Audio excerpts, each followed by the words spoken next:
before I begin, let me just explain that sometimes if I do cover current events, new information will come out while I'm writing the script, which is what happened this time, with this very in-depth article on The Athletic by Sam Stejskal. I highly recommend everyone check out that article, as much of the information from this video will come from that, but it won't cover everything. So, now with that being said, let's continue. Oh my god, MLS is so awesome. Like, I love this league so much. And as someone who's been watching this league for a really long time now, I kind of feel like a proud dad just seeing how far it's come. I mean, the level of play on the field is night and day from only a few years ago. And the shift in mentality from, hey, let's just get the biggest stars possible, to let's develop our own stars and sell them is absolutely the right direction to take. The progress on the MLS academies, while there's still a long way to go, has already seen some fantastic success stories in multiple different markets. The new stadiums being built are gorgeous, and we're seeing attendance nearly across the board increasing year after year. And the TV numbers,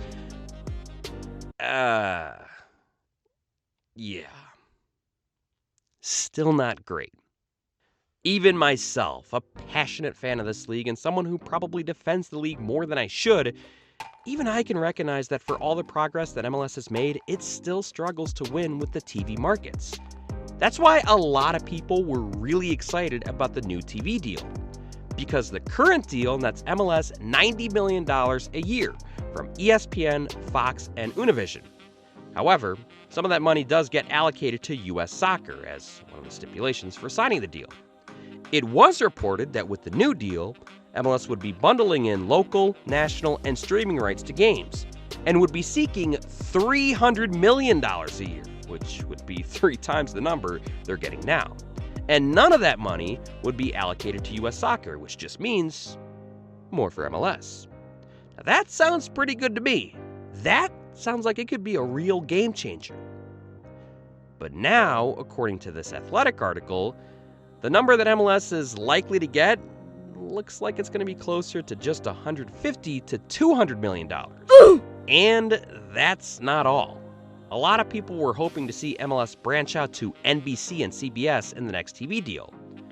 Well, not only do NBC and CBS appear not to be interested in MLS because they're already invested in EPL and UEFA Champions League, but also Fox appears to want to scale back their coverage of MLS. Now instead, it's looking like the main broadcasters will be ESPN, Univision, and now Turner Sports, which will broadcast its games on TNT. That part is interesting, to say the least. I mean, I've always loved how TNT covers the NBA, so I hope we see something similar with both the MLS and the U.S. men's national team. As far as ESPN is concerned, and I recognize by saying anything right now, I'm probably forfeiting any chance of ever getting hired by them, but I didn't think that was going to happen in the first place, so whatever. As far as ESPN is concerned, it's not like I have a problem with any of the soccer broadcasters. I actually quite like all of them, and I think the presentation on game day is pretty good. And Football Americas with Sebastian Salazar and Herculez Gomez is absolutely fantastic, and I recommend everyone check it out. So I would say that, yeah, ESPN has made progress in their soccer reporting from over the years. But it's still not perfect. I mean, soccer is a complete afterthought on SportsCenter, and when they do attempt to say something, unless they got Twelman there, it often sounds like La Liga and the Copa del Rey, Real Madrid, of course, with 10.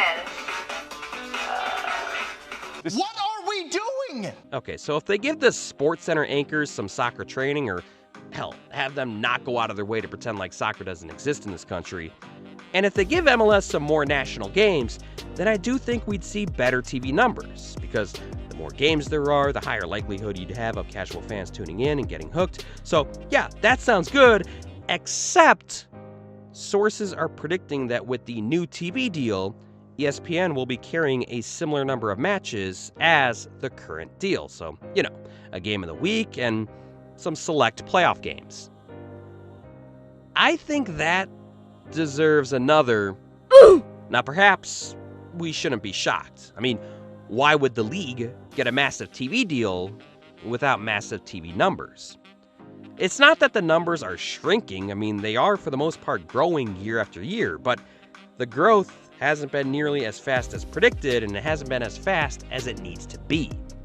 There are a lot of reasons that people use to blame for the low TV numbers.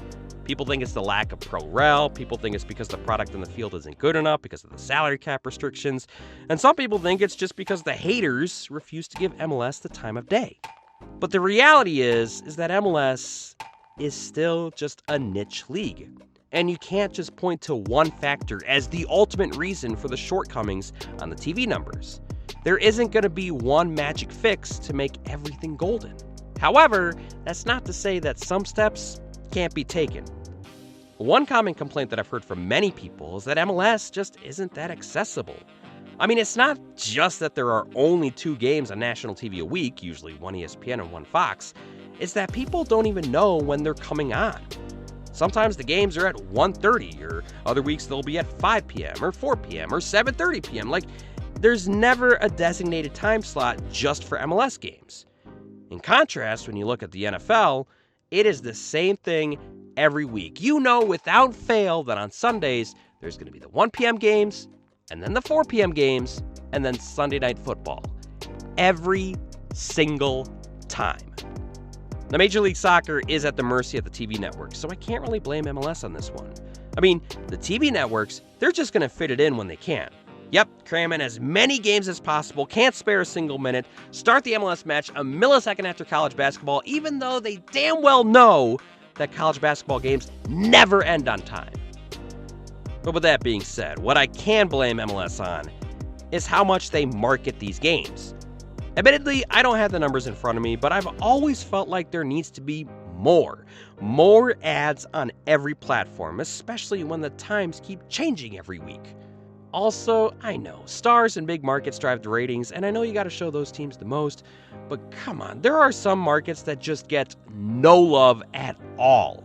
Like, I don't know, maybe it's just me, but I'd rather watch 2 rivals go at it on primetime rather than watch Atlanta for the 14th time this season. And CCL games? Yeah, if you don't check MLSsoccer.com or have the MLS app, good luck ever figuring out when those games are on. I mean, I'll be honest, and MLS, don't take this the wrong way, I'm just trying to be as nice as possible, but it's kind of a challenge to start following this league.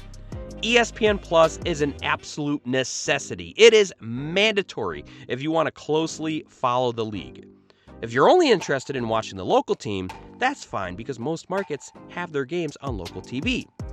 Oh, but if you're only interested in following the local team, can you get by with just ESPN Plus? Nope.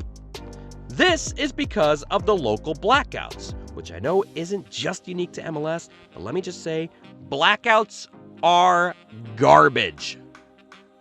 Yeah, I'm a bit salty about this point because I got screwed over this past weekend. I was across the state in Wilmington visiting my wife's family, a solid 3.5 hours away from Charlotte.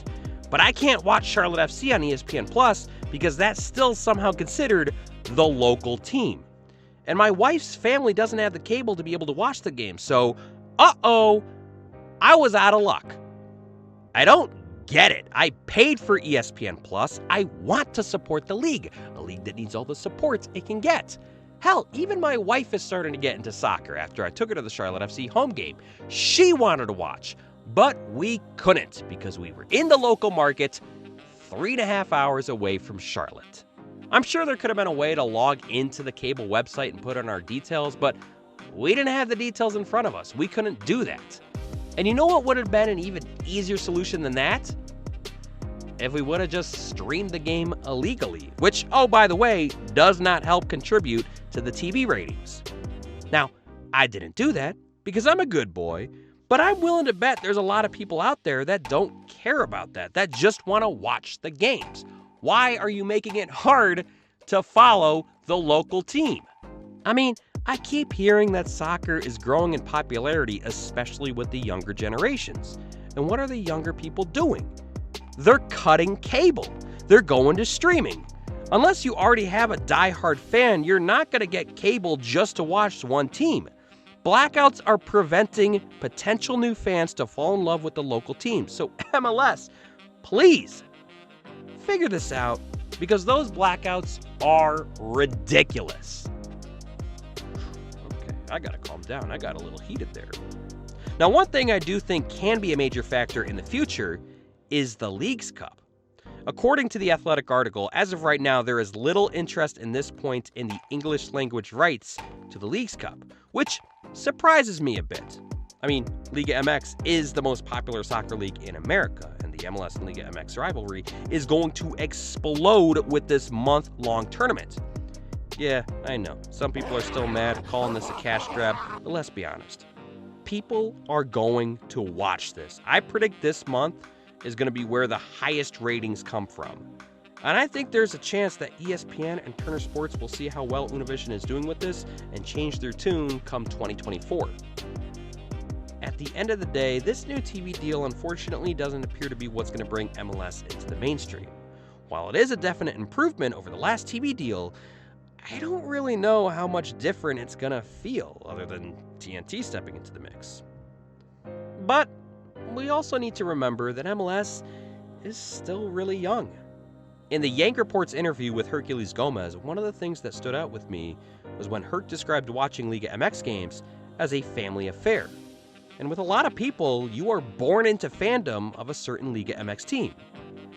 MLS, meanwhile, is only 27 years old.